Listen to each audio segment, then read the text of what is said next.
ये board exam वालों को भी शर्म नहीं आती है, इतनी सुबह सुबह एग्जाम रख देते हैं। बताओ साला सही से हक भी नहीं पाते।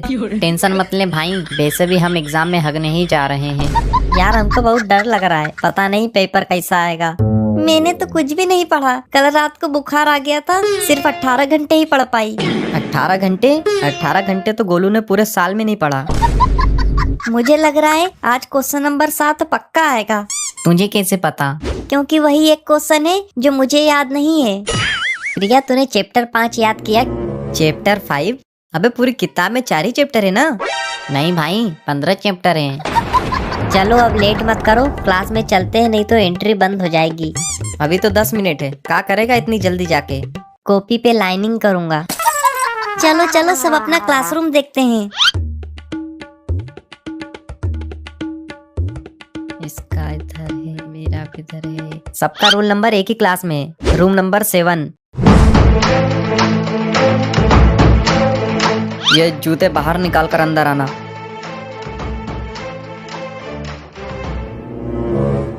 ठीक है जाओ।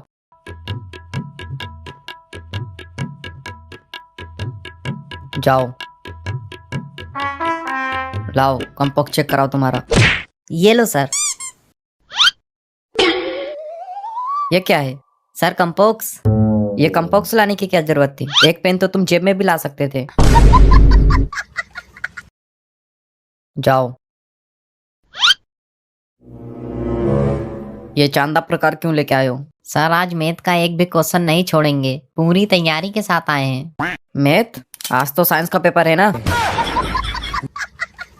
अगर किसी के पास phone, smart watch, Bluetooth earphone है तो वो बाहर रख कर आ जाए, और किसी के पास किसी भी प्रकार की चीटिंग है तो वो मेरे हाथ में लाके दे दे। हम उससे कुछ भी नहीं कहेंगे, लेकिन तुम चीटिंग करते हुए पकड़े गए तो तुम्हारा पेपर छीन लिया जाएगा और तुम्हारे ऊपर केस हो जाएगा, जिसमें तुम 3 साल तक एग्जाम नहीं दे पाओगे। अगर किसी बच्चे को क्वेश्चन पेपर से रिलेटेड कुछ भी प्रॉब्लम हो तो हमसे पूछे, आपस में कोई बात नहीं करेगा, और किसी ने किया तो उसे चीटिंग माना जाएगा। यार सर तो डरा रहे हैं, हम तो पूरा एग्जाम चीटिंग के भरोसे बैठे हैं। डर मत यार, ज्यादा से ज्यादा क्या होगा, तू फेल होगा, रिश्तेदार तेरी बेइज्जती करेंगे, तेरा बाप तेरे को बेल्ट से मारेगा, घर से बाहर निकाल देगा, तू पन्नी बीनेगा, भीख मांगेगा, और इससे ज्यादा क्या हो जाएगा। हे गणपति बप्पा, हे अल्लाह, हे जीसस, प्लीज पेपर इजी आए। अबे इतने लोगों को बुलाएगा तो एग्जाम हॉल में जगह कम पड़ जाएगी।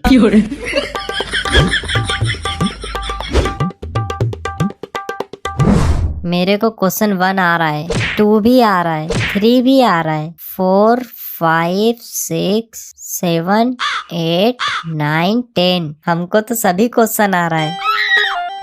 वाह यार क्या बात है, मुझे तो एक भी क्वेश्चन नहीं आ रहा। किसी को भी क्वेश्चन पेपर से रिलेटेड कोई प्रॉब्लम या कंफ्यूजन हो तो हमसे पूछे, कोई भी आपस में बात नहीं करेगा। सर एक प्रॉब्लम है। क्या है? सर ये क्वेश्चन नंबर 5 गलत है, साइंस के पेपर में रिश्तेदारों के बारे में पूछ रहा है। 1 मिनट मुझे देखने दो। अब एक गधे, थ्योरी ऑफ रिलेटिव नहीं रिलेटिविटी पूछा है। Explain the Newton second law. अरे यार हमको तो कुछ भी नहीं आ रहा है, अब क्या करें? आइडिया, न्यूटन का सेकेंड लॉ बहुत ही अच्छा लॉ है। यह लॉ बहुत फेमस लॉ है, इसको पेपरों में बहुत बार पूछा जाता है, जैसे इस वाले पेपर में भी पूछा गया है।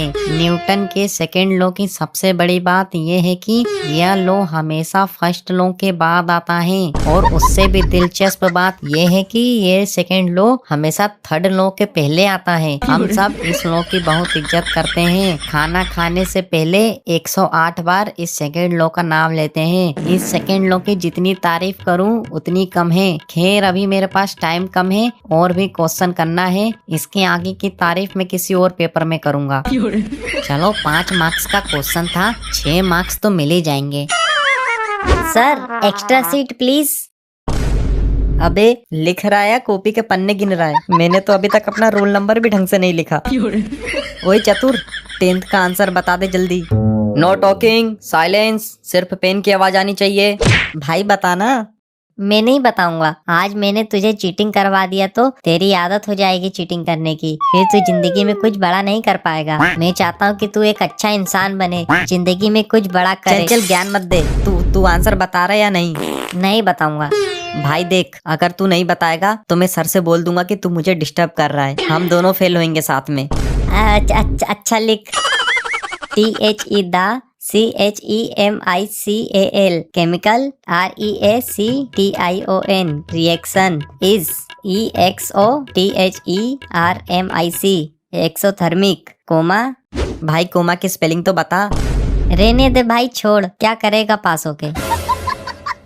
ओए लंडू सुनना भाई, 7th का आंसर बता दे। भाई कोमा की स्पेलिंग तो बता। अरे भाई, इम्पोर्टेंस ऑफ ऑक्सीजन। अच्छा हाँ लिख। हमारे लिए oxygen is very important. We all dead without oxygen. We all takes oxygen and release carbon dioxide. लेकिन इसके अपोजिट पेड़ पौधे takes carbon dioxide and during photosynthesis oxygen छोड़ते हैं। पेड़ पौधे ईट बाय गाय। गाय इज अवर मदर। गाय के 2 कान भी होते हैं, बट गाय हैव ओनली 4 टांग। बस पूंछ एक ही होती है। हाँ, गाय के 2 सिंग भी होते हैं। गाय हैव 4 दूध के थन that give us milk. Milk is very important for us. Milk color is white, but oxygen color is transparent. So oxygen is very important for all of us. Thanking you, you are obediently. भाई मैं भी यही लिखूंगा तो same हो जाएगा। एक काम कर, गाय की जगह बेल लिख दे, अलग अलग हो जाएगा। हाँ लेकिन भाई, बेल दूध कहाँ देता है? अबे तू बस लिख दे, वो कौन सा तेरे बेल का थन देखने आने वाले हैं। Sir extra seat. साला इधर एक पेज नहीं भरा जा रहा और इस साले को पन्ने कम पड़ रहे हैं। Sir extra seat. यार एक तो हमको कुछ आ नहीं रहा है, ऊपर से ये लोग एक्स्ट्रा सीट मांग के हमको जला रहे हैं। भाई इन्होंने अब एक और एक्स्ट्रा सीट मांगी ना तो मैं ये पेपर खा के मर जाऊंगा। सर एक और एक्स्ट्रा सीट। लास्ट 5 मिनट, धागा बांधो। सर मेरे पास तो सीट ही नहीं है, धागा कहाँ बांधूं? अपने गले में?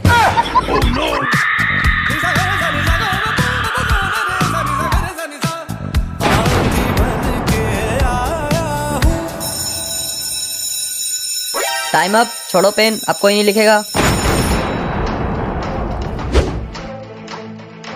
ये लो सर, मैंने पूरा पेपर कर दिया। सर बस 1 सेकेंड, बस एक आखिरी line. To be continued in supply exam.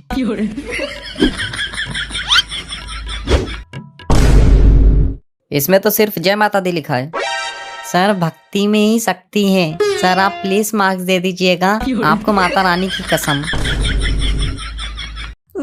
यार मैंने तो बस 98 मार्क्स का करके आई हूँ। प्रिया, 4th वाले का आंसर 2.5 था या 2.6? 2.5 सही है, मेरा भी 2.5 ही आया था। है? लंडू तेरा क्या आया था? मेरा तो रहमान डकैत आया था।